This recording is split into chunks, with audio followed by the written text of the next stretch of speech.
Hello, good evening and welcome to News Review. Investigations into the cause of a fire at the Sunburn Hotel on Monday are ongoing. The fire had started at the Sunburn Hotel's service entrance opposite the rear of the casino building, with the blaze extinguished in under 15 minutes. An explosion was also heard. It's almost business as usual at the Sunburn today, with work to ensure everything returns to normal. But the work does not only involve clean-up operations, and behind the scenes investigations continue and reports are compiled. Right, the damage the day after, it's the staff entrance, which you can see from behind, and the supply entrance. So basically everything that comes onto the boat in relation to food, drinks and so on comes by that entrance there, and obviously on all the staff. You can see some rooms above that have been damaged. Were those occupied? No, no rooms were occupied on that side of the boat. The only damage to the rooms is some of the balcony, the windows, because of the heat, they've cracked and they'll be replaced. In terms of smoke, some smoke obviously went into what's going to be the future casino, but nothing that's now been cleared and it's back to normality. To be honest, we've been very, very fortunate that the damage has only been what you can see from there and nothing else. We'd be very grateful that, if anything, that the wind was blowing on the different direction. If it had blown on that direction, it probably would have been a different story. The fire and rescue services, who described the fire as serious, deployed 3 appliances and carried out a recall as backup at the station. The Defence Fire Service was put on standby, with the Royal Gibraltar Police and other emergency services also helping out at the scene. Relatively big for Gibraltar standards, obviously, and given the resources that we've got available at all times. It could have been even more complicated, but the fact that we have a relatively short ETA, arrival time, sometimes helps us control these fires and reduce the impact that they have overall. What were the complications? Well, basically every fire has its own complications. Every incident has different complications, different characteristics. The fact that it's a place where there's a lot of people around, it's a public place, it's a hotel, there's a casino just beside it. All these are complications that basically we don't need. But there was a fast evacuation carried out initially from the Sunburn staff, which acted very quickly. And there was also an evacuation from the casino, and the RGP assisted in that as well. How pleased are you with how it went? Basically very pleased, very proud of the guys who took part. I wasn't there myself. It was acting station officer Olivera. They all did an incredible job. The fire was under control within 15 minutes, and if you see the pictures all over social media, you'll see that it was quite a fierce flame. And so today, Sunburn staff introduced contingency measures to minimise disruption to guests and deal with the aftermath. Well, the next step is clear everything and then trying to bring the entry onto the access to the hotel back to normality, because right now all the staff, all the supplies need to come from the area of the entrance of the casino. It's been brought in by hand by the porters or by the staff. So once we clear that place, the behind me, that would allow access to coaches, taxis and even those supply vehicles. Sunburn has thanked the emergency services for their quick response, a sentiment echoed by the Chief Minister, who attended the scene of the fire. Gibraltar has mourned the death of Dr. Bernard Linares, the former trade unionist, priest, headmaster and government minister, died in the UK after a long illness. He was 80. Dr. Bernard Linares will be remembered as one of Gibraltar's all-time greats, if only because of his diverse contributions to society. Soft-spoken, eloquent and well-read, there are many today claiming him as their inspiration. As a young priest, he served as chaplain to the young Christian workers. With strong socialist ideology, which then led him to becoming the Transport and General Workers Union's branch officer, added to a progressive mentality, his actions at times proved controversial, something he'd be proud of today. Another bold move was his decision to leave the priesthood and get married. Education came next, and he retired as headmaster of Bayside School. He won the election in 1996 and served 3 terms with the GST government, with portfolios which included education, culture, health and civic affairs. He saw one of his biggest achievements as being the access to education for Moroccan children, and had enjoyed a strong relationship with the Moroccan community, setting up the first association of Moroccan workers on the Rock. He was also instrumental in establishing the Citizens Advice Bureau. Dr. Linares was in the committee for the drawing up of the 2006 Constitution. In 2010, he was the only recipient of the Gibraltar Medallion of Honour, awarded to him for services to religion, trade unionism, education, public services and politics. Our condolences go to his widow Marisela and his children John, James and Isabella. The Chief Minister, Fabian Picardo, described 2014 as the year when a lot of promises made at the 2011 election have begun to mature, and expects that more of this will become apparent during the next 12 months. For his part, the leader of the opposition said the public will start to see important community figures becoming potential GSD election candidates in 2015. Jonathan Sacramento spoke to both men and asked them what they thought were the most important moments of 2014.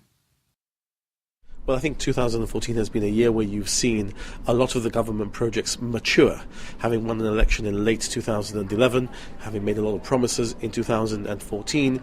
You've seen the houses going up, you've seen Commonwealth Park open, you've seen how the new bank is starting to take shape, how the new university is starting to take shape. So it's, I think, the first real year of delivery of projects of that sort in a way that people can see is tangible and can see is real.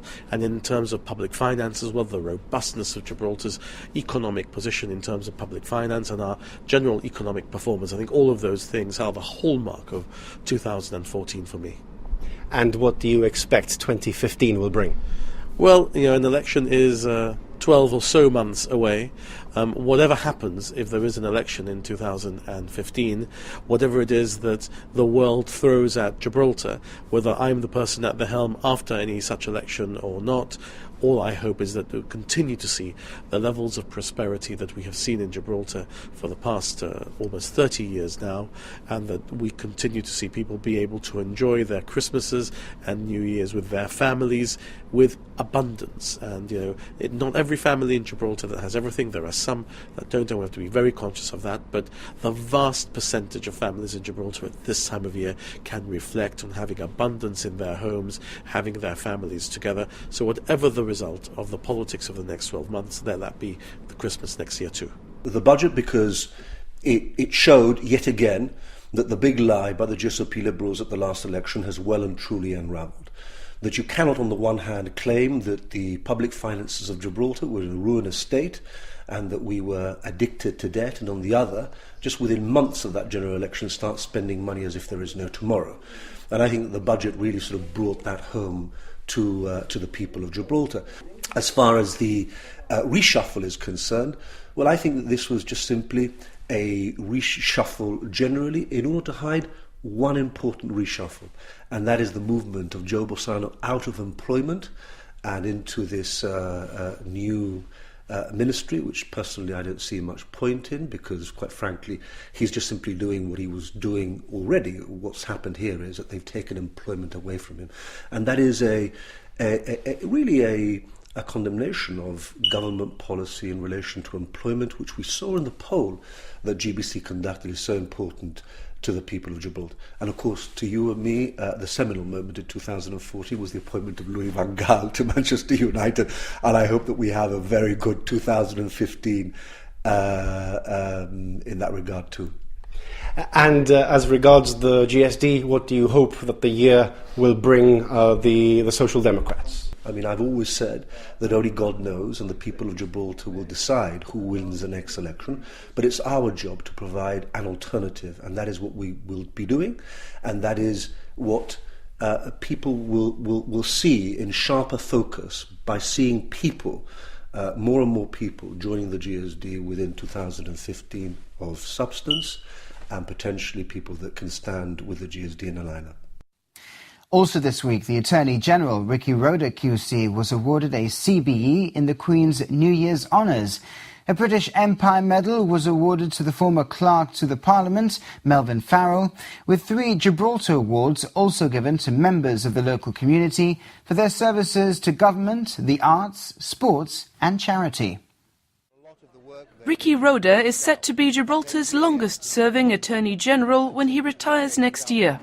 His nearly 20 years in office have seen, among other changes, the creation of the 2006 Constitution. The convent has said Mr. Roder has been an active member of the Overseas Territories Attorneys General Forum and a keen advocate of the independence of the judiciary in overseas territories. Former clerk to the Parliament, Melvyn Farrell, received a British Empire Medal.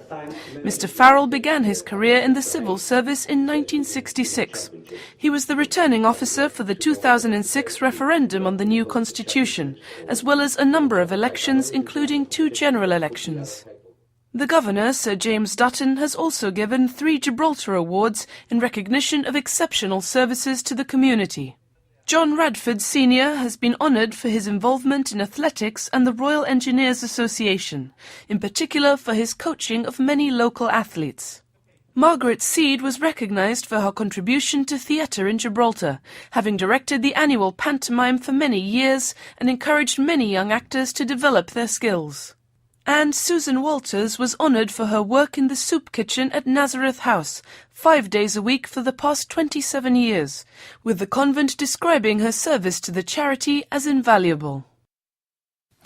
The Royal Gibraltar Police Financial Crime Unit is investigating a number of thefts from NatWest current accounts during the Christmas season.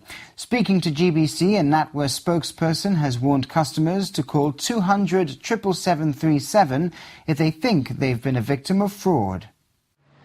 In answers to GBC questions, NatWest has confirmed that last October, a card skimming device had been fitted to one of its ATMs in Gibraltar. And as a result of this, a number of customers fell victim to fraudulent attacks. The skimming device was removed from the ATM immediately, and NatWest acted to protect its clients. However, fraud as a result of card skimming is difficult to identify, as it can sometimes happen weeks or months after the skimming happened. Some customers appear to have fallen victim during the Christmas period. The Royal Gibraltar Police has confirmed that 6 complaints have been received from NatWest customers. All fraudulent transactions are relatively small, between £200 and £500, and the RGP has traced them to a location outside Gibraltar, although it hasn't confirmed where. The Financial Crime Unit is investigating the incident. For its part, NatWest says it's important for any customer who thinks they've been targeted to call 200 777 37. It says every instance of fraud is investigated, and whenever possible, the bank looks to ensure that every customer is returned to the position they were in before the incident. In other news this week, most Campo mayors want La Línea represented in ad hoc talks and have asked the Mancomunidad president to convey this officially to the Minister for Foreign Affairs. At a meeting this past week, it was decided that La Línea Mayor Gemma Araujo should be the representative and should be present at the next meeting. The president of the Mancomunidad, Diego González de la Torre, is to present a formal request to Spanish Foreign Minister José Manuel García Margallo, asking for La Línea to be represented at the next meeting on ad hoc talks on cooperation with Gibraltar. The first meeting, held some weeks ago in Madrid, did not include La Línea. According to the Spanish press, the mayors of San Roque, Los Barrios and Tarifa were in full agreement. The mayors of Algeciras and Jimena abstained, and the mayor from Castellar did not show up. The Spanish press also talks of heated moments at the meeting, with the Algeciras mayor, José Ignacio Landaluce, accusing the mayor of San Roque of secretly campaigning against his PSOE colleague in La Línea so as to take a leading role in the talks. This was reportedly vehemently denied by Juan Carlos Ruiz Boix, who said that despite San Roque's historical links, La Línea's proximity to the rock made it the obvious choice. Few details of the meeting in Madrid were revealed, although the president of the Mancomunidad said the environment and frontier controls were expected to be on the next meeting's agenda. The Campo mayors will also be meeting to discuss what issues they want introduced in the talks, and have discussed the possibility of reactivating the Mancomunidad Commission to deal with Gibraltar issues.